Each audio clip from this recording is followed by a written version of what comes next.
সেখানে চাই না। আমরা আগামীতে যারা আন্দোলনে সংগ্রামে যারা নেতৃত্ব ছিল তাদেরকে আমি আহ্বান জানাচ্ছি। আমরা দেখেছি ওদিকে শিকার হয়েছে। আমি একটা জিনিস বলবো, আগামী দিনে আমাদের অভিভাবক হবে জুলাই আগস্টের পরে যারা আমাদের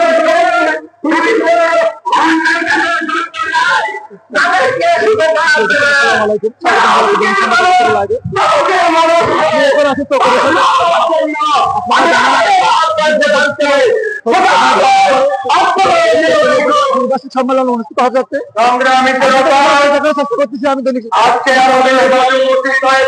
আপনারা দেখতেছেন সরাসরি লাইভে এখন। আজকে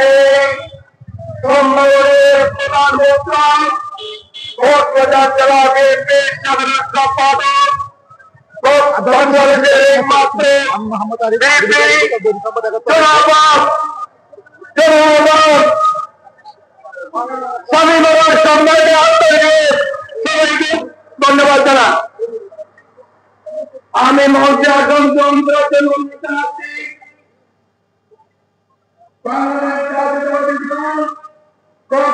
জেলার তথ্য সম্পাদক চকরিয়ার একটি সন্তান জনাব চিকিৎসককে আমি মহিলা যন্ত্রণ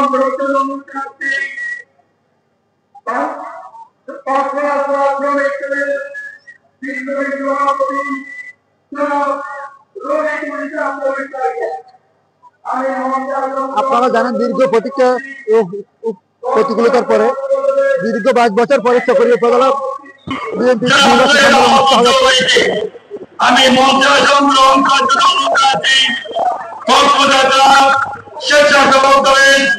বিপ্লবী সভাপতি সাবেক এখন বক্তব্য রাখবেন চকরিয়া উপজেলা যুবদলের সাবেক বিপ্লবী সভাপতি জনাব সাংবাদিক কুমার আলীকে বক্তব্য রাখার জন্য ডাকছি।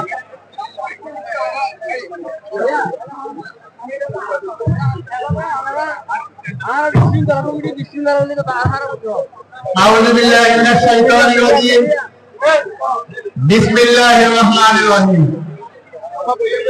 বাংলাদেশ জাতীয়তাবাদী দল বিএনপি চকরিয়া উপজেলা শাখা আদিবাসী সমন্বয় কাউন্সিলের সম্মানিত সভাপতি কক্সবাজার জেলা বিএনপির সংগ্রামী সহসভাপতি বর্ষিয়ান রাজনীতিবিদ চকরিয়া উপজেলা বিএনপির সংগ্রামী আহ্বায়ক যার নেতৃত্বে আজকে চকরিয়ার ঐতিহাসিক একটি দ্বিবার্ষিক সম্মেলন অনুষ্ঠিত হতে যাচ্ছে, সেই জনতা আমার হাতে আপনাদের সামনে অল্প কিছু পরের মধ্যে আজকের এই বিশাল সমাবেশে প্রধান অতিথি হিসেবে উপস্থিত থাকবেন বাংলাদেশ জাতীয়তাবাদী দল বিএনপি কেন্দ্রীয় কমিটির স্থায়ী কমিটির মহানগর সদস্য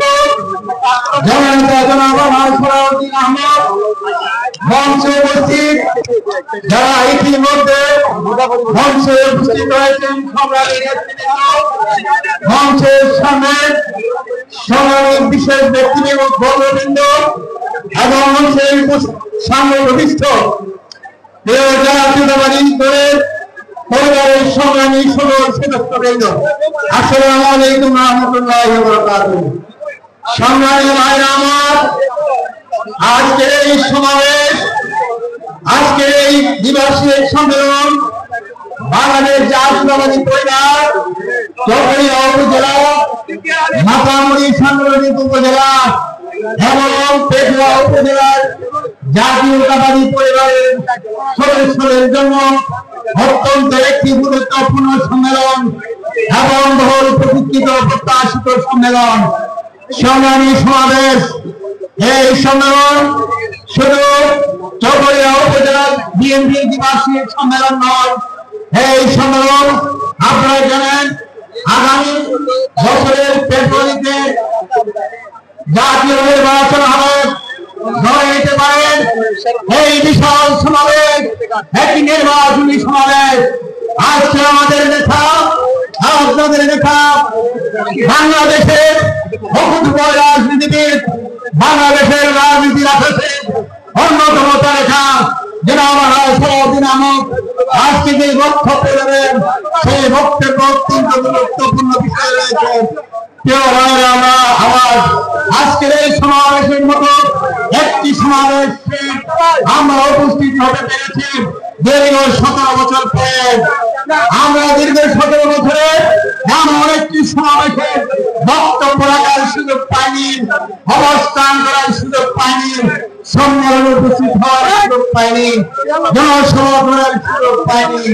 প্রিয় ভাই আমার, পাকিস্তানি হানাদার বাহিনীর মতো বাংলাদেশের একটি হানাদার বাহিনী তৈরি হয়েছিল। যে হানাদার বাহিনীর কাজ ছিল মানুষের অধিকার হরণ করা, যে বাহিনীর কাজ ছিল ভোটের অধিকার হরণ করা, যে বাহিনীর কাজ ছিল মাঠের অধিকার হরণ করা, যে বাহিনীর কাজ ছিল মানবতার অধিকার হরণ করা, যে বাহিনীর কাজ ছিল বাংলাদেশের 17 কোটি মানুষের কণ্ঠরোধ করা। সংগ্রামী ভাইরা আমার, সেই প্যাসেজ শেখ হাসিনা 5 আগস্ট বাংলাদেশ থেকে ছাত্র জনতার গণ অভ্যুত্থানের মধ্য দিয়ে যখন বিতাড়িত হয়, তখন সেই থেকে বাংলাদেশের 17 কোটি মানুষ দীর্ঘশ্বাস পেয়েছে, নিঃশ্বাস ফেলেছে, মুক্ত আকাশে আসছে চলাফেরা করছেন, মত প্রকাশের আজকে স্বাধীনভাবে মত প্রকাশের স্বাধীনতা ভোগ করছে। প্রিয় ভাইয়েরা আমার, সভা সমাবেশ করার স্বাধীনতা ভোগ করছে। প্রিয় বন্ধুরা আমার, আমরা যে সংগ্রামে যে জন্য সংগ্রাম করেছিলাম সেই অন্যতম সংগ্রাম ছিল আমাদের সুষ্ঠু, অবাধ, নিরপেক্ষ, নির্দলীয় সরকারের অধীনে একটি নির্বাচন আমরা পাওয়া। সেই পাওয়া আমাদের মাত্র দূরে নয়। ফেব্রুয়ারি মাসে এই সরকার অন্তর্বর্তীকালীন সরকার ডেট দিয়েছে, তারিখ দিয়েছে। আমরা আশা করব সেই তারিখ যেন পিছনে না যায়। বাংলাদেশের বহুল আকাঙ্ক্ষিত, বহুল প্রত্যাশিত নির্দলীয় নিরপেক্ষ সেই সরকারের অধীনে যেন আবার নিরপেক্ষ ব্যক্তি নির্বাচন প্রদান করে নির্বাচিত সরকারের হাতে যেন তাদের ক্ষমতা হস্তান্তর করে, এই প্রত্যাশা করে আমি আমার বক্তব্য শেষ করছি। আসসালামু আলাইকুম ওয়া রাহমাতুল্লাহ। এখন মঞ্চে আসন গ্রহণ করার জন্য অনুরোধ জানাচ্ছি উপজেলা বিএনপির বিপ্লবী সাধারণ সম্পাদক জনাব ইকবাল হোসেন ভাইকে মঞ্চে আসন গ্রহণ করার জন্য অনুরোধ জানাচ্ছি। মঞ্চে আসন গ্রহণ করার জন্য অনুরোধ জানাচ্ছি সকল উপজেলা বিএনপির সহসভাপতি